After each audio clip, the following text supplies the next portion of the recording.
There's been a lot of discussion about quiet luxury lately, but can luxury truly be quiet? Generally speaking, quiet luxury refers to designs that are simple, muted, and very neutral. While these pieces might not be very visually stimulating, they are said to have amazing quality, fine materials, and a very high price point. Loud luxury, on the other hand, is usually associated with logo, flashy, and maybe even tacky. To differentiate the two styles, let's take a look at two different designer t-shirts. The first one is this Laurel Piana stripy t-shirt. The design is really simple and you'll not find a logo anywhere. So without scrutinizing the material and the quality up close, it might be a challenge to know that this simple t-shirt costs nearly £600. Then we have this Gucci t-shirt at a very similar price range. Now whether if you like the design or not, the massive Gucci logo is a quick way for us to price the item. And I think that's where the difference lies. The Laurel Piana t-shirt seems to suggest the idea of, I don't need you to know, but if you know, you know. Whereas the Gucci t-shirt is more likely to be perceived as sending a message of, I'm wearing a very expensive t-shirt. While both t-shirts might have equally amazing quality, they certainly give off very different auras. On the internet, there's been a lot of comparisons between the two styles. Sofia Richie, for example, has been referred as the prime example for quiet luxury. A lot of people have been commenting about her style being understated, classy, and timeless. In contrast, the Kardashian style is said to be loud and flexing. On her wedding day, Sofia Richie wore a high-neck Chanel gown and her outfit received a lot of praises. Meanwhile, Kourtney Kardashian wore a much more contemporary dress by Dolce & Gabbana, and the reviews haven't been as welcoming. Even though quiet luxury might seem like a new trend, people had actually been dressing without logo for years. Apparently, it was only in 1920s that Coco Chanel started putting the CC logo on her pieces, and many luxury brands quickly followed her footsteps.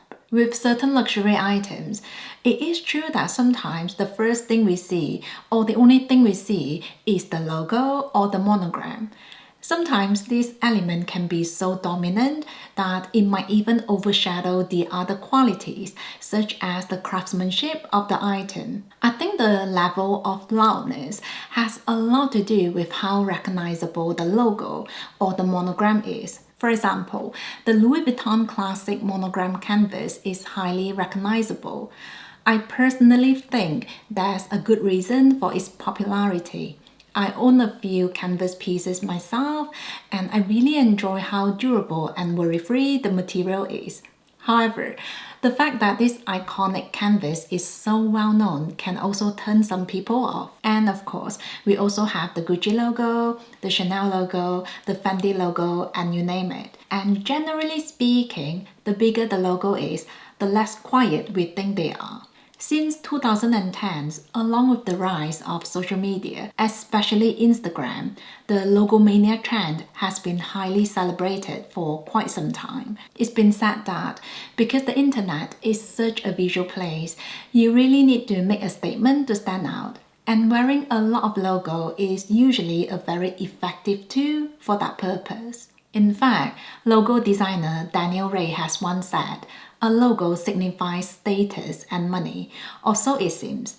The thing is, you can wear the logo, but nobody would know you don't have the money, and that's why it has such an impact on your looks. With that in mind, it makes sense why some people might find the concept of quiet luxury charming, because it suggests the notion that you are not trying to prove something with a logo, and that you don't actually even have to try.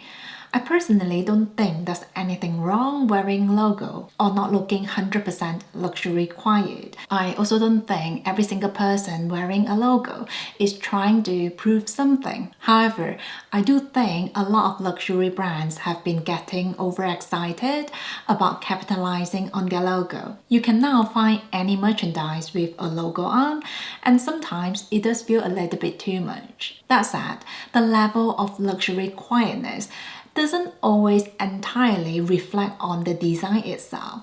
We've all seen how the Sellier luggage totes blew up 10 years ago. Several celebrities and models were seen carrying these bags, and before we knew it, everyone wanted one, including myself. But here's the thing. When these bags became saturated, the novelty started to wear off. This is because when every fashion magazine started featuring these bags, they no longer felt low-key and uncommon. So I think it just shows how even a very low-key bag, like the Sellier box bag, might not be so quiet and low-key anymore when it gets enough media attention and endorsement. And I personally think that's what's happening to certain luxury items. For example, the designs of the Hermes Birkin and Kelly bags are fairly quiet in the sense that you can't see any logo or monogram. For a while, there was also this novelty associated with getting these bags because they were and still are hard to get. However, with social media, we're seeing more and more of these bags, and that in turn influences more people to also desire those bags.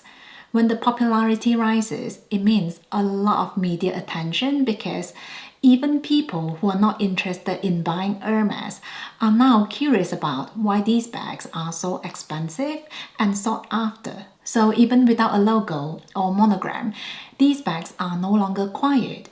I think Hermes probably did try to keep these bags quiet by limiting the supply and imposing the need for a purchase history. But as we've seen, scarcity can really drive the market demand. And when the demand is high, the item is unlikely to remain a quiet luxury. There's speculation that the quiet luxury trend is popular at the moment because of the current economic crisis. Due to inflation and the increasing cost of living, a lot of people are now experiencing financial struggles. So it might seem distasteful and out of touch to display wealth in such an outright way. In fact, from doing my research, I found out that there was actually a dip in the logomania trend during the recession back in 2008. So it looks to me that the luxury landscape is now also evolving in a very similar way. So perhaps when the economy recovers, the logomania trend might make a comeback. Please let me know if you ever feel like you need to adjust the way you dress because of the current financial climate. I think it'll be quite interesting to see a conversation about this topic. I personally don't think the logo element will completely go, even if the quiet luxury trend is here to stay for a while. I simply cannot imagine Louis Vuitton not selling their canvas pieces anymore. Despite the trend taking a new direction, there will always be people who appreciate the so-called loud luxury items. For example, the Louis Vuitton Neverfull is loved by many people despite being a fairly common luxury handbag. I personally think it's quite hard to say if a luxury item is truly quiet.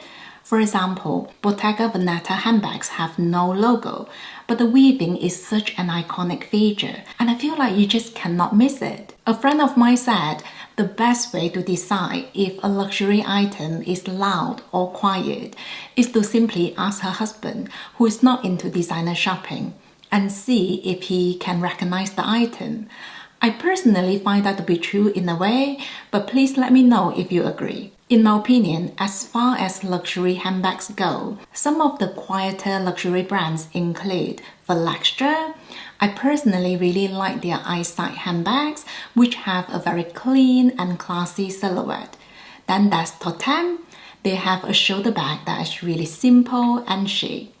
Loro Piana is another brand I like to check out every now and again.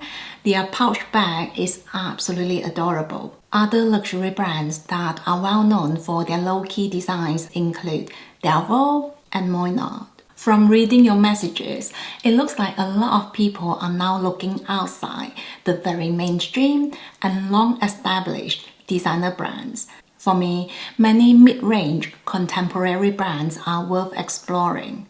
Being fairly new in the market, they are not as saturated, and the price point is also more affordable. Oftentimes, these are also smaller businesses that focus on sourcing sustainable materials and handcrafting very well-made pieces. I've talked about this Atelier's August handbag, which I've been really enjoying. Some other brands that have got really good reviews include the Millier London, Cuyana, Songmon, Pauline, and so on. Whether if you like logo or quiet luxury, I think what matters is to wear what you enjoy and what makes you feel comfortable. So even though quiet luxury might be trending at the moment, I don't recommend completely replacing your collection or your wardrobe just to look the part. Similarly, if there's a Louis Vuitton canvas handbag that you really love, that is absolutely okay as well. I've always said we don't have to be just one thing or the other. For me, doing things in moderation is the way to go. So even if you really love the idea of quiet luxury, it doesn't mean you have to rule out even the smallest logo or that you have to sell all your monogram handbags. Along the same line, if you enjoy logo, it doesn't mean even your socks, hair clips, and pencil cases have to have a logo on them. That's it from me today. Take care and I will see you soon.